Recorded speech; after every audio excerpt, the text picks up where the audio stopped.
This is part 3 of a 3-part series on the Git source control tool. In videos 1 through 2, we talked about the basics of Git and an effective Git workflow for you or maybe even your team to develop production-ready software. But we had one really big issue with those last 2 videos, and that is the fact that we had no problems to deal with along the way. We pretty much assumed perfect conditions. We assumed that everyone on our team was working perfectly in tandem and there was no conflicts going on at any point with our repository.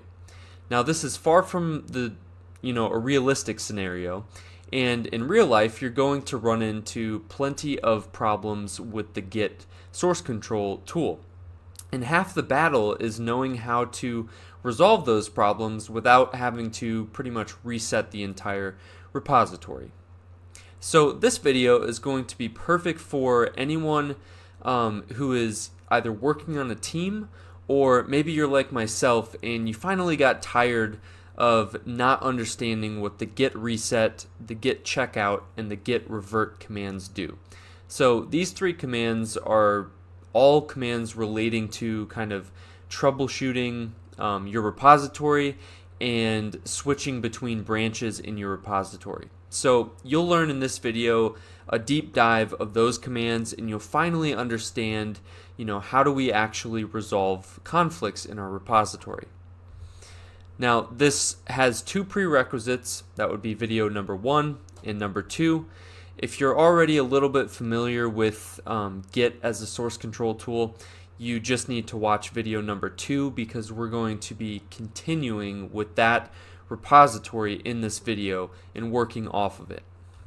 We'll be covering a variety of topics, but pretty much the main ones would be the Git Checkout, Revert, and Reset commands, as well as an overview of the 3 trees concept that you might hear every so often. We'll start off by addressing one of the most common problems that you might face when working with Git, and that is a conflict between your remote repository and your local repository. In order to demonstrate this, I'm going to jump into the repository that we've been working in the last video, and I've actually signed in with a different user. So you can see at the top right corner, I've got some test user that I just created, and I've actually given this test user access to modify the repository that we've been working in. So I'll create an intentional merge conflict in the README document. So let me click into README, edit this file, and then we're going to put in a line of text here at the end that should create some sort of merge conflict. So I'll paste that in here. This line was added by another contributor. It'll create a merge conflict. And then for our commit message, we'll say create intentional merge conflict. And we don't need an optional description. We'll just commit the changes. And as you see, we now have 2 contributors to our repository, and the test user for our tutorial has been one of those contributors. Now let's jump into the terminal and make a change locally.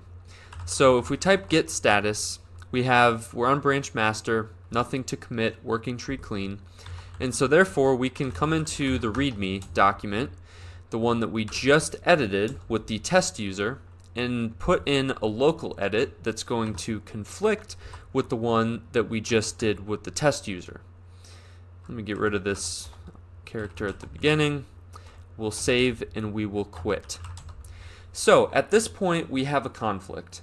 The README up on the remote repository is going to be different. It has different contents than the one in our local repository.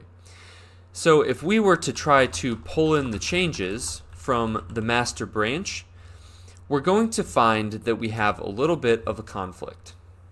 It says, please commit your changes or stash them before you merge. And then it says it is aborting, which basically means you've got to manually fix this conflict before Git can actually bring in those changes. And in this scenario, we have 3 options. The first option is that we could commit our changes as the message had mentioned. So we could, add the README and then commit those changes and then pull in the changes from the remote repository.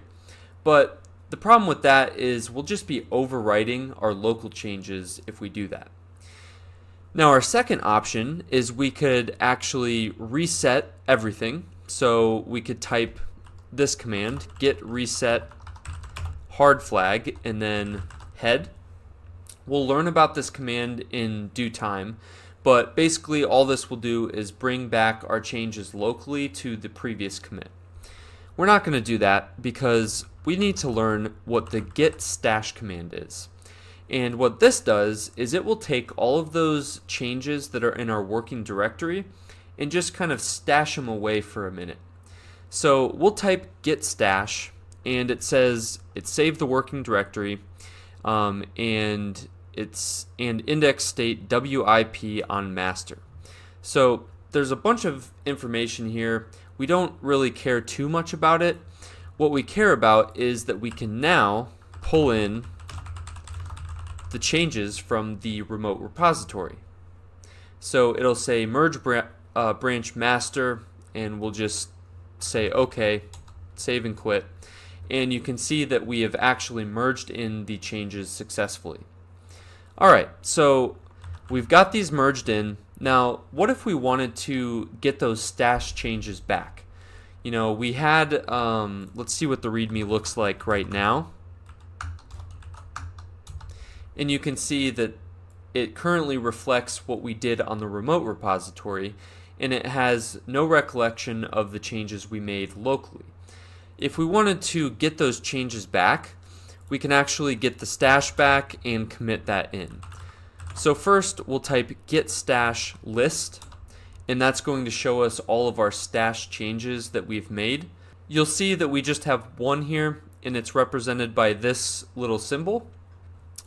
And if we type git stash apply and then give it that name, so stash at, and then the little brackets 0, when we press enter, what it's going to do is look at those stash changes, take those changes, and overwrite our current repository with those changes. Let me press enter.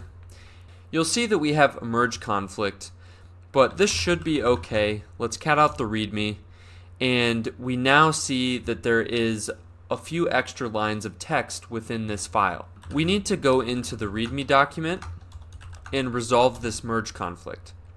And all we need to do to resolve it is delete this line, delete that line, this one, and this one.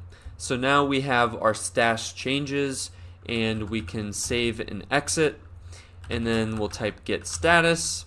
We have something modified, so we can add that, and then finally we can commit overwrite local with stashed changes. And then we can finally push that to the remote repository, and we have successfully taken those stash changes and overwritten what we had pulled in from the remote repository. Now you might have noticed that the second time around, when we went to apply our stash changes in the local repository, we actually had a little bit different process. So when we pulled our changes from the remote, it didn't ask us to resolve any merge conflicts. And that is because this is a slightly different conflict that we're dealing with. So before we looked at a conflict between the remote repository and the local, and in this second case we were looking at a conflict between just the local repository. I'm going to demonstrate this again, but this time around we're going to use the Visual Studio Code editor to resolve this merge conflict. And I just wanted to introduce this because I know a lot of people work in Visual Studio Code. It's free, it's an awesome text editor, and I work in it myself, so I wanted to leverage the capabilities of it and kind of show you how easy it is to resolve conflicts in it. First, we need to create a conflict. So what we're going to do, let's type in git status. We've got a clean repository, so that's good. Always want to check that first. And now what we're going to do is create a merge conflict branch. So if you remember from the last video, this is the command we use to create a new branch. And then the checkout command, which we'll explore a little bit more later, is going to be how we actually switch over to that branch. So at the moment, we can see that our README file has the following text. So we need to edit this using Vim.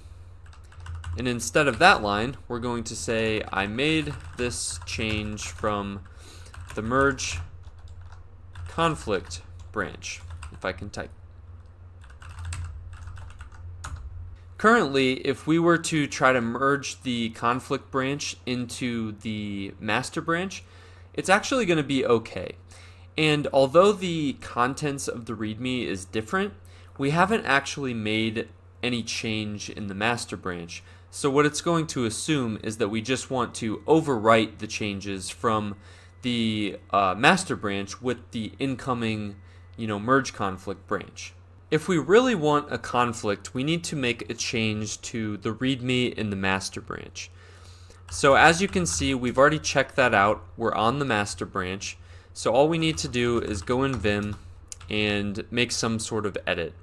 Let's just say some conflicting text from master branch. And we'll save and quit. We will add those changes, commit them,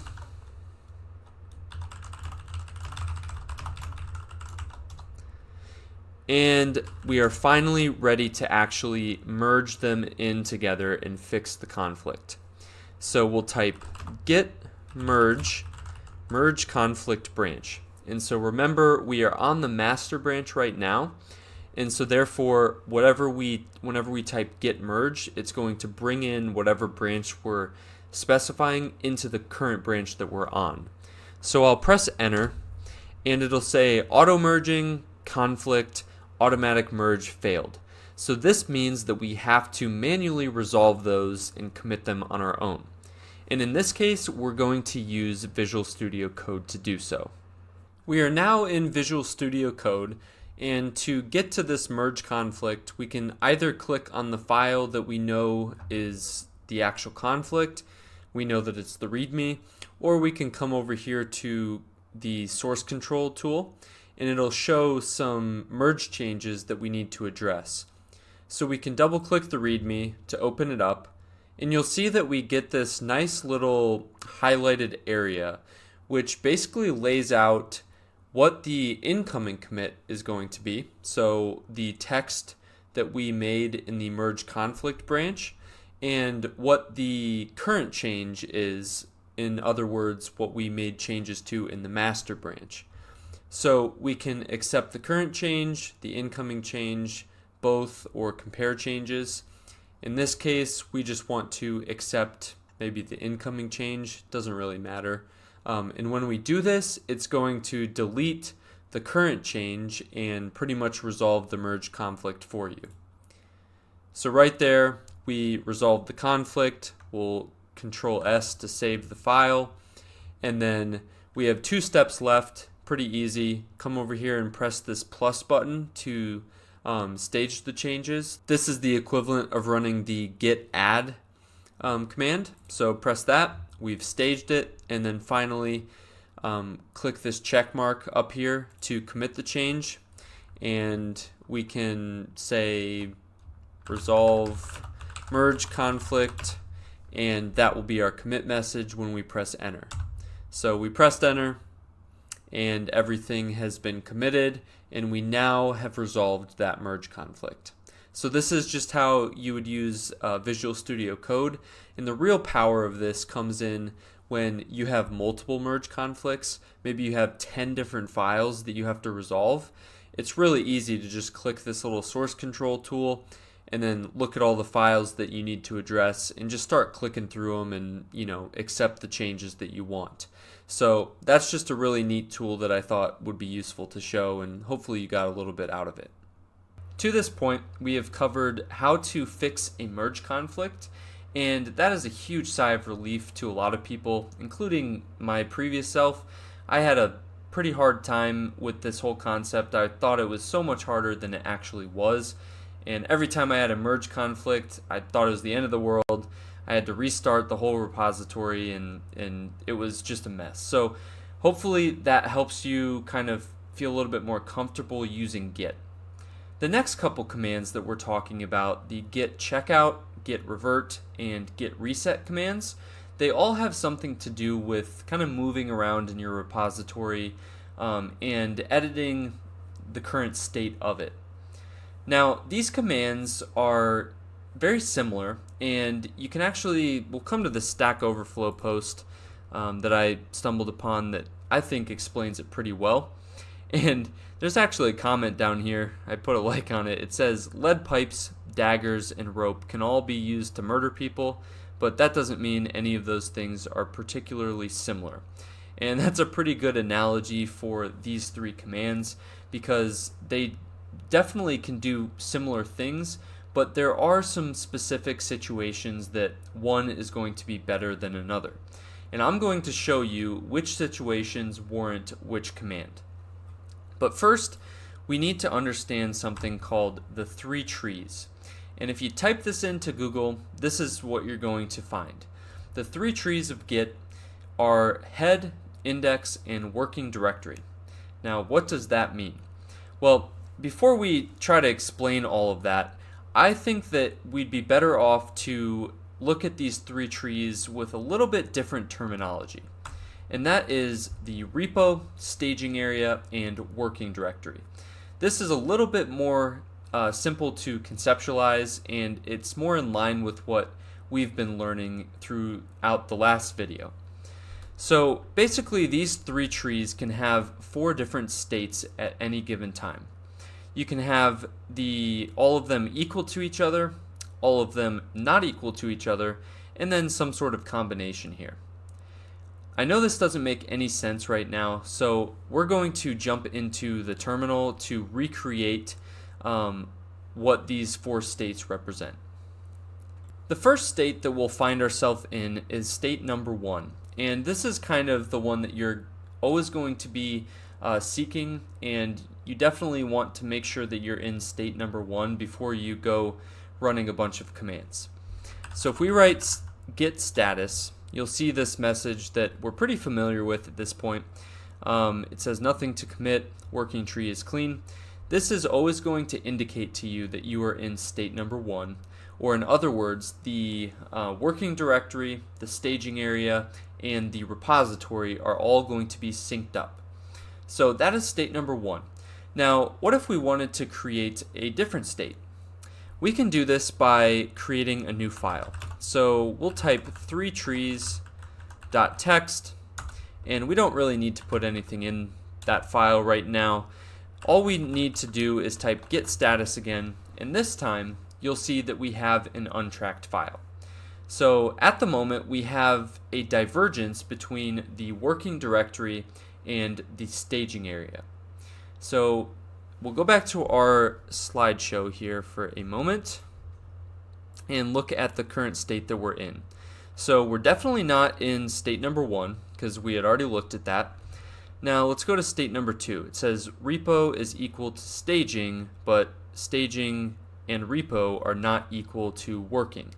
And that fits the bill pretty well because the working directory has this new file that we haven't quite added to, the knowledge of the Git tool, and the repo and staging are going to be similar. So we are now in state number 2. Alright, so we'll come back to the terminal and type git add 3trees.txt. Once we do this, we'll type git status again, and now you can see that the Git utility has picked up on this new file, and it realizes that we have added it to the repository. Now we haven't yet committed to the repository, so basically right now our working directory is synced up with our staging area. In this little area right here under the changes to be committed, that is essentially what we call the staging area. So go back to our PowerPoint once again, and you see we're not in state number 1 nor number 2, we are in state number 3. So staging and working are equal, and the repo is the only thing that is different. So finally, we will come back to the terminal, and what we can do is commit and add some message. And once we commit that, then we're going to be thrown back to state number 1 where everything is synced up. I'm not ready to commit this change just quite yet because I want to throw us into state number 4 and demonstrate how we could have all 3 of these trees unequal to each other. And the way that we do that is by just creating an additional file. So we'll say additional file.txt, and then we'll put some random text in there. And at this point we have state number 4. Now, how do we tell that we are in state number 4?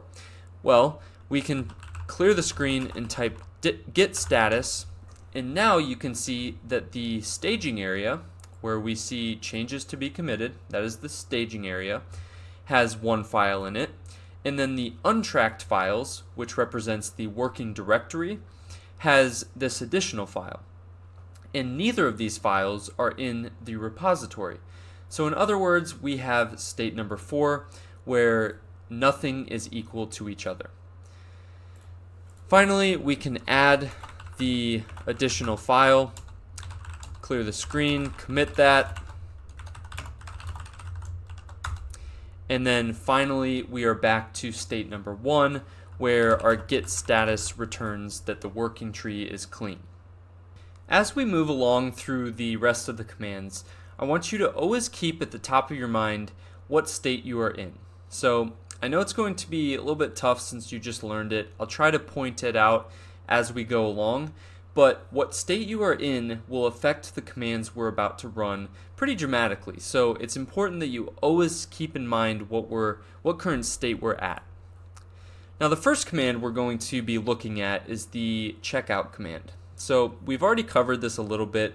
I just wanted to show you a few subtleties and show you more conceptually what's going on when you check out a different branch or commit.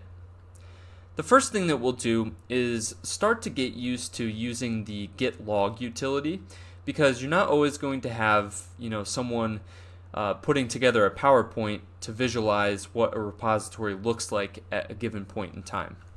So you can type this command here, the git log, and then all these little options, and this will show you what your repository looks like at any given moment.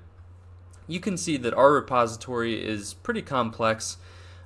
We've made quite a few changes at this point, and you can just press spacebar to go down to the end.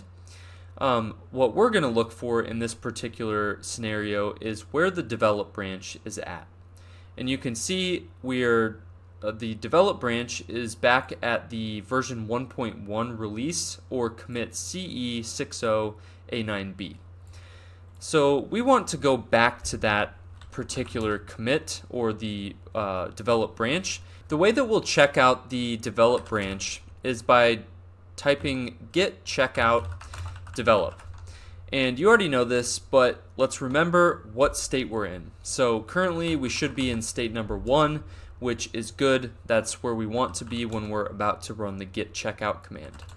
So we'll check out the develop branch, and what we just did was we switched the head pointer to point at the develop branch pointer, which points at the version 1.1 release. And if we run this log command again and take off this last flag that says all, it'll only print the history of the develop branch. You'll see it's a lot less for us to look at, which is really useful, and we can see that the head is now pointing at develop, which is the latest commit on that branch. You'll also notice that we are still in state number 1. So if we type git status, we're on the branch develop and we're in state number 1, everything is synced up. So although we changed the head pointer, we didn't actually change anything about the repo or the working directory or the staging area. Now, what if we wanted to maybe check out the first commit in this entire repository, or at least the first commit of the develop branch? That would be the 1BD0634 commit, and I just know for a fact that this was the first commit of the entire repository. So if we wanted to check that out, it would be as easy as copy and pasting this abbreviated commit hash into the Git Checkout command. So we'll first make sure that we are in state number 1, as we always do, and then we can type Git Checkout and then paste in the abbreviated commit hash. It'll say we are now checking out this commit, and you'll get this message that says that we are in the detached head state. Now, what does this mean? Basically just means that the head pointer is no longer pointing at a particular branch, it's pointing at a lone commit. And this is basically telling us that if we want to work on anything from this point in time, we need to first create a branch that we can commit the changes to. We're not all that interested in doing this, so let's just take a quick look at what our repository looks like visually. So I'll go back to the PowerPoint, and you can see that we were originally pointing head at the develop branch, and then we checked out this first commit. And so basically what happened is the head got moved over to the first commit, and we're no longer pointing at any of the branches in the repository. We will now talk about the Git Revert command. This is one of the more challenging commands in Git, but once you understand the concept behind what it's doing, it's not actually that complicated. It's basically, you can think of it as like a big undo button. And the feature about the Git Revert command is it's not only an undo button, but you can undo the undo that you just did. So in other words, we're actually going to commit a brand new commit in our repository to reflect the undo that you had just done. I know I'm kind of talking in circles, so let's jump into it and you'll kind of start to see what I'm talking about. So for this example, I've created a brand new repository that mirrors the repository we've been working in. If you log out the contents of it, you'll see that it's just a lot more simplified. We have our first release at tag version 1.0. We made a commit where we added CSS to the HTML.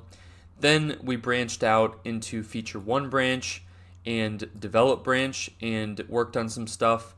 Eventually merged those two together into the merge commit. Then we made 2 commits here later that were useless and will eventually kind of either revert back from or delete entirely. I think it'll be easiest if we look at this in the visual again, and this is where we start to understand what I was talking about with all this undo of the undo. So basically, if we wanted to revert back to the commit 6EFFC40, which is the commit previous to the one that we're currently on, all we're going to do is take the snapshot of files that were in this commit and kind of push them forward into a new commit that will reflect those changes. So in effect, what's happening is we are effectively deleting, we're not really deleting, but we're deleting this A9B commit, and we're going back to this 6EFF commit, but all the while, we are keeping the history that we had previously. So if we really wanted to go back to this A9B commit after the revert, we definitely could, and so therefore we're not actually losing any of our files. So again, this is very useful if you're working on a team and you wanted to go back to a point in time without actually, overwriting any of your team members' work. For this command, we're going to go through 2 separate reversions. The first one is going to be a reversion to the most previous commit, and the second one is going to be a reversion to this merge commit, which will be a little bit tricky because we have to take a few extra steps. So let's first start off with the easy reversion, and that is to the previous commit. The first thing we'll do is use this command. You can kind of copy what I've written here into your terminal. This is a command that I kind of formatted before I started the video so that we can see an individual commit a little bit cleaner. So in this case, I want to see what was in commit 6EFFC40. And when we press enter, you'll see that we have a hash of 6EFF, whatever. The commit message was the first useless commit. And basically all I did was added this useless file 1.txt. So that's all that was happening in that commit. And then we can also look at this most recent commit. So let me give us some room here and replace that commit hash. And now we can see that we added another useless commit and we added another useless file. So basically the effect of this first reversion is we're going to get rid of the most recent commit, and that would be another file.txt. If we print the contents of the working directory, you'll see that we have another file.txt. We can now revert back, so let me first show us the diagram of our repository. So we're going to revert back to this commit right here and effectively delete the A9B commit. To do that, we'll type git revert head. And what this represents, what head represents in this case, is the most recent commit. So that would be 6EFF. We could also tack on a little tilde, which would be the second most recent commit. We could add another one for the third most recent commit, so on and so forth. Another option we have is to just take the commit that we want to revert back to and enter that in there. So we'll use the first option. We'll just use head, and when we press enter, we're going to get a reversion message. We'll just accept that, and then you can now see that we have a little bit different repository. Previously we were right here, and now we've created an entirely brand new commit, 1100, that has the snapshot of the files at the first useless commit, but it's pulled it forward in time. What I'm now going to do is run the Git Reset command. We haven't learned this yet, so don't worry about what this means. I'm basically just undoing what we just did with the revert, so I'm actually deleting that revert commit completely. The way that I do that is the git reset hard and then copy in this commit that we want to go back to. So I'll press enter, and now if we logged out, you see we're back where we started at this add another useless commit, and we have no history of doing the reversion. Once again, don't worry about that. I'll explain it in a few minutes. The second reversion that we're going to do is revert back to this develop branch where we merged feature 1 into develop. So we've got these useless commits and we have no reason to keep them in the history of our repository. We basically just want to revert back to the develop and work from there. The way that we do that is, you would think, just type git revert and then put in the hash of that commit, but it's going to say the revert has failed because we didn't specify something very important, and that is what parent we want to actually revert from. So in other words, this merge commit right here has two parents. It has the develop branch parent and the feature 1 branch parent, since what we are basically doing at that commit is taking two branches and merging them back together. So we have to choose which one of these parents that we want to revert back to, and based on which one we choose, we'll see some different files in our working directory. To better see what was going on, let's first look at these two commits right here, the two that we actually merged together, and then we'll look at the actual merge commit to see the two parents that we're dealing with.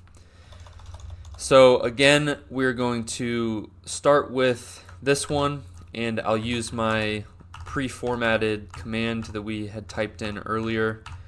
So right here, and I'll throw in that commit. You can see that the BOB9BCC hash is going to be the license edition. We can also see this in the diagram. So here's the license file that we committed, and then the JavaScript feature is the A505 commit. So we could also see that. Now let's take a look at this commit where we actually merged it together and figure out what the index of each of these parents are. Because our goal here is to actually delete the JavaScript feature out of our repository. Maybe it didn't work, it kind of messed things up, and we just don't want it anymore. So the way that we'll do that is by specifying the develop branch, which had the license file in it, as the parent for this merge. Or not the merge, the reversion. So in this case, we need to copy the commit hash for the merge commit and plug that into our pre-formatted command. And you'll see that we have two parent hashes. And reading left to right, we actually can add them together. So we have the index of this first one is 1, the index of the second one is 2. And if you had maybe 3 or 4 parents, which would be kind of unlikely, it would be 3 and 4. Now, you don't know what this means quite yet, but we'll use these indexes in the Git Revert commit itself. So let's remember we have the BOB one, which is going to be the license file or the develop branch. And then you have the the A505, which would be index number 2, and that was the JavaScript feature. So we don't really want to include that. So in other words, we're going to use the first parent hash, which is represented by index number 1. We're about ready to do this reversion. Let's look at our repo one more time. Remember, we're going to go back to this commit right here. That's the one we want to revert back to.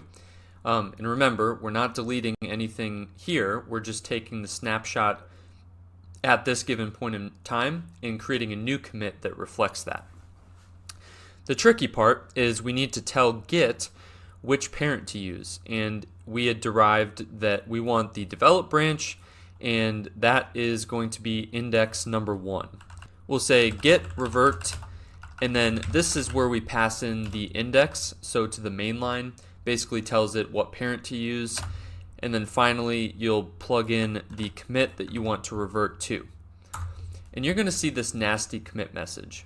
The reason being is because we have a merge conflict due to the fact that we had edited the index.html file in both the develop branch and the feature 1 branch before that commit. So we need to resolve that really quickly. So all we need to do is open up Vim with the problem file, and you can see that it tells us right here with git status that we have an unmerged path for the index.html. So that's where I'm getting that, and we need to go into Vim, edit that. You'll see that the conflict is highlighted here with these 2 lines, and then finally this one. It says the merge branch feature 1 into develop. That's where this conflict is coming from. And basically you don't need to really worry about what we're going to keep. We just need to fix it. So let's just delete these right here.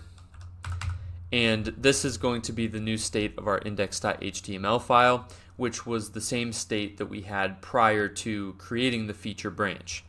So we'll save and quit. We have resolved those conflicts, so now we can add index.html and commit it. So we'll say revert commit resolve merge conflicts. And we can now see what the repository looks like. And you'll see that we have this new commit here, which represents the state of the repository back at this commit without the feature 1 branch integrated into it. So in other words, we have this brand new state of the repository while also keeping all the history of the repository.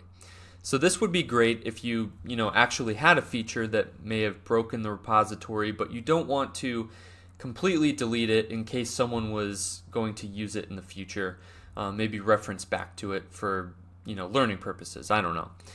So that's the effectiveness of the Git Revert command. I know it's a little bit complex for this second example, but many times you're not going to have to deal with, reverting back to a merge commit.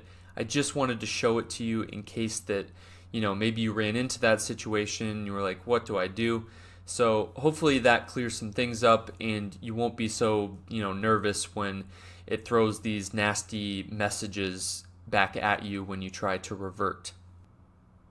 There's one more command that we'll look at, which is the Git Reset command.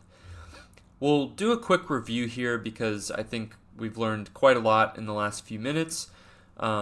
First, just a quick review of the 4 states. Got to always keep that in mind because it's going to affect all 3 of these commands. So we first looked at the Git Checkout command, which essentially takes the head pointer and moves the head pointer to a different spot in the repository. This could either be a branch or an individual commit. And in order to do a Git checkout, you'll need to be in state number 1. If you're not in state number 1, then it will ask you to either commit or stash your changes. We looked at how to stash changes, so you should be able to handle that. Nevertheless, always make sure you're in state number 1 before performing a Git checkout. We also looked at a Git reversion, and we saw 2 examples of that. The first one was pretty simple. We just reverted back to the most previous commit. While the second one was a little bit more complex, where we reverted back to a merge commit. Now remember, with this revert command, what we're doing is we are going back to a point in time, so say the 6EFF commit, and we're taking the snapshot of the files at that commit and pulling those forward and replacing what is currently at the A9BCC60 commit, which is where the head and the master branch are pointing at the moment. So in effect, we move forward 1 commit in the repository, except we now are back at a previous state. We still have the history of everything that we've done.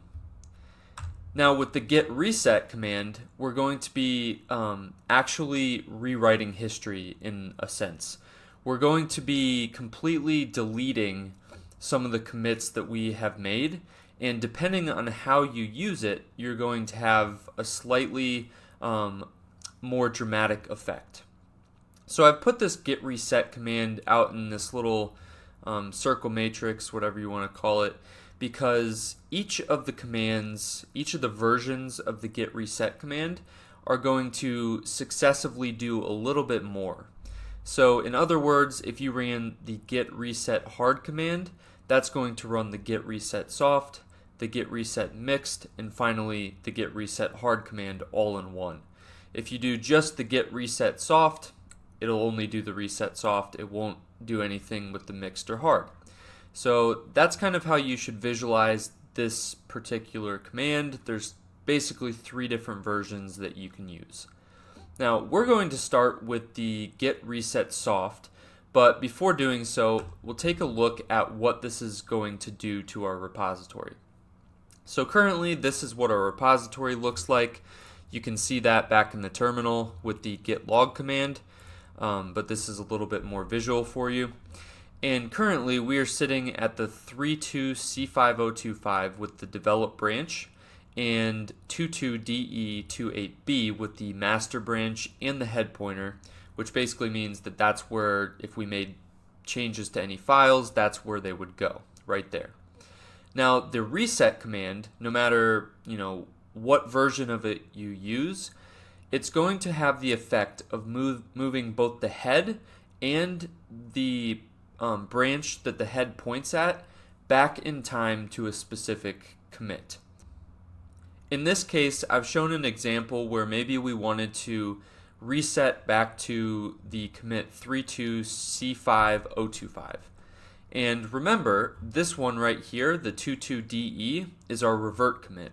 And if we reset back to 32C5, that's actually going to reset it so much that we have the JavaScript feature back in our repo. Remember, the 22D commit, that's the revert commit, kind of took out the feature 1 where we added that JavaScript. But since that is only a reversion, and we just basically took the state back here and pulled it forward, if we reset and moved all of this stuff back here, we're going to have that feature 1 branch integrated into our repository again.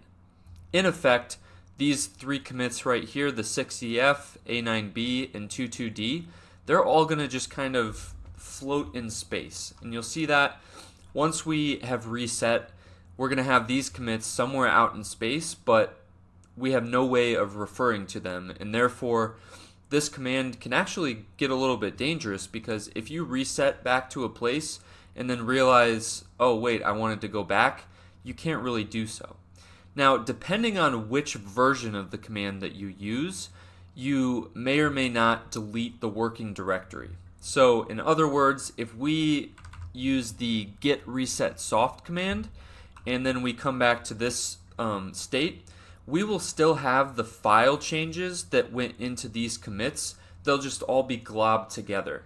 Now, if we use the Git Reset Hard version, we're going to basically delete everything out here. So anything that was added or removed or modified in any of these 3 commits out here, we're not going to have any recollection of, and we'll have zero way of getting those back. So you do have to be careful with the Git Reset Hard command and even the soft and mixed commands. Alright, enough explanation. Let's get into actually writing some of the commands. As we run the 3 different versions of the Git Reset command, be aware of what state it puts us in. So at the moment, we are in state number 1, or at least we should be. I'll put this up on the screen for reference. We're in state number 1 where everything is synced up, but we'll keep a tab on which state we are moving to with each version of the Git Reset command, because that is ultimately the difference between each of the 3. So let me get back to the terminal. This is what our repository looks like right now, and given the fact that this command is pretty much permanent, we're not going to be too aggressive here. I only get 1 take with this, otherwise we have to redo the whole repository. So for this first reset, what we're going to do is essentially delete this reversion that we just did. So in other words, we want to reset back to the A9 BCC 6.0 commit. And therefore, when we do that, we're going to if you remember, the revert commit basically took out feature 1, and therefore it took out the JavaScript files. So if we type ls, you're not going to see any sort of JavaScript here. And if we remove that revert commit or reset it, we should see all the feature 1 files. So let's do that right now. Reset. And then soft, make sure that you add the soft flag in. If you don't add a flag, it'll just default to the mixed version. And then finally, we will enter the commit that we want to go back to. So we are going to move the head and the master branch back to A9 BCC 6.0 with this command. And if we log out this repository again, you'll see that that revert commit that was at the top is completely gone. We have no recollection of that happening except for the staging area. So it'll show you that in the staging area we have a modified file, and that is going to be the changes that were made from that given revert commit. So if you remember, we kind of fixed the merge conflicts in the index.html. So that is going to be in the staging area after a git reset soft command. Now let's remember what state we are currently in.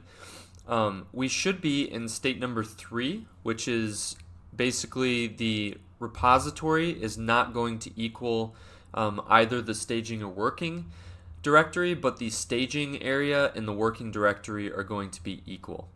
So that is what state we're in right now, and if we wanted to, we could commit and say add reversion files, and then basically what's going to happen here when we log out the repository, that's not the log command, there we go, is this is basically going to give us back our reversion, but it'll just have a different name.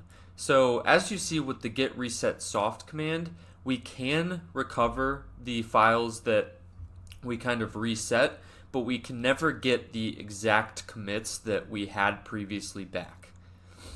The same goes for the Git Reset Mixed command, except this time instead of moving the head in whatever branch that points to back to a given commit and then staging the working directory in the staging area, what it's going to do is move it back and just leave the working directory.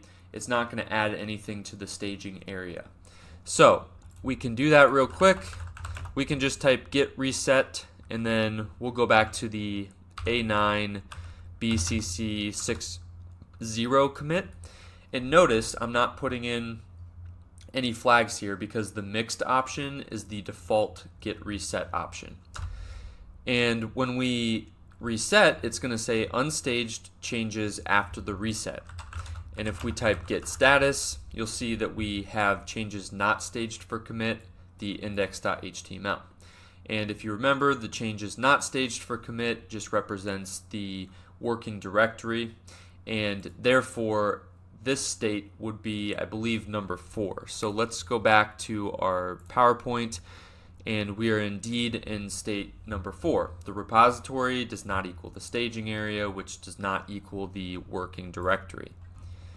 Alright, so again, we can just add the index.html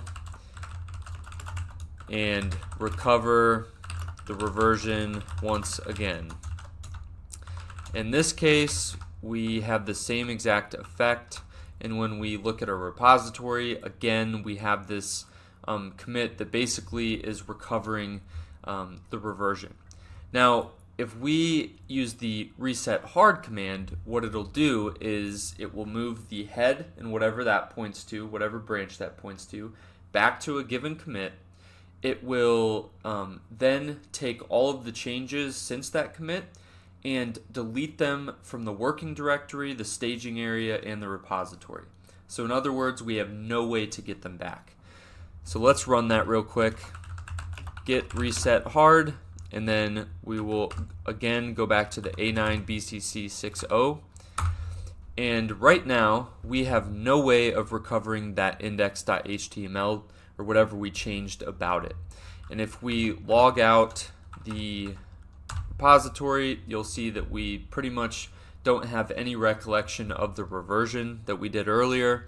And if we type git status, it should be in state number 1 where everything is synced up. So that is the effect of the git reset hard command, and you'll actually see this. So say maybe we will just add a file here. So accidental file creation.txt. Maybe this was a file that we didn't mean to add in there, just got copied into our repository.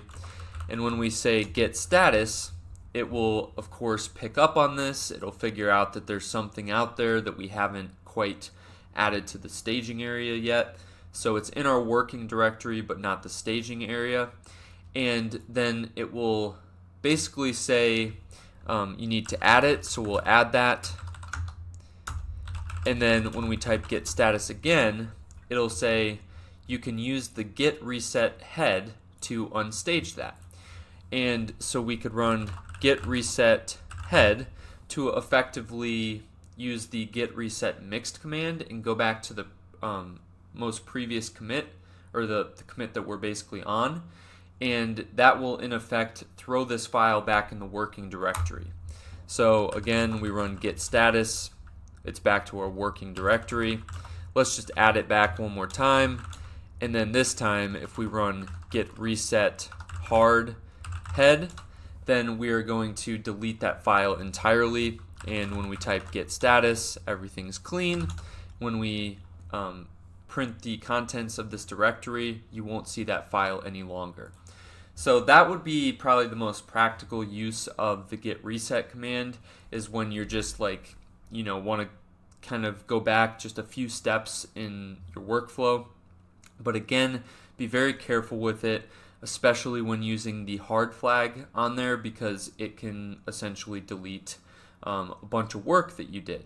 So that is the Git Reset command in a nutshell, and all three of those commands, the checkout, revert, and reset commands. Hopefully you have a much better understanding of the differences between the three and have at least a general idea of when you might want to use them. So again, the Git Checkout command is when you want to just jump around in your repository. Maybe you're switching branches to work on a different branch. The Revert command is if you want to kind of rewrite history without deleting anything in the history.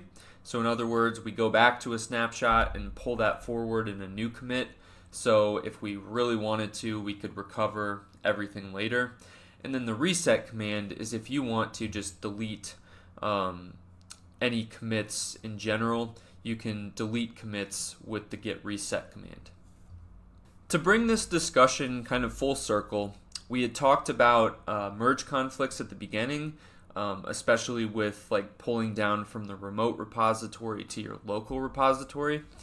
But we never really talked about conflicts going the other way. So if we want to push upstream and we have some changes locally that we want to throw into the repository, we didn't talk about those type of conflicts. In most cases, you're not going to want to force anything when you're running the git push, origin master command. But in our case, we made a bunch of changes. We went back in time, deleted some commits, added some commits, and therefore the remote repository up on GitHub has no idea what's going on. So if we go back to my GitHub, and if we look at this repository, we've got a bunch of files here on the master branch. But if we come back to our terminal, you'll see that on the master branch, we're on the master right now, we don't have anything that even resembles that. So maybe we wanted to take, for whatever reason, we want to take the files here and push those up to the remote repository. Well, the only way that we'll be able to do that, and it's kind of a hacky way, again, this will overwrite a remote repository, and you need to use it with caution, especially if you're collaborating with others. But in our case, I'm just doing this alone, and I know that the local is the one that I want to throw up on GitHub. So rather than going on GitHub, deleting everything and recloning and just kind of resetting the entire thing, we can just type git push force. So this will force the local changes to overwrite the remote changes, and then origin master.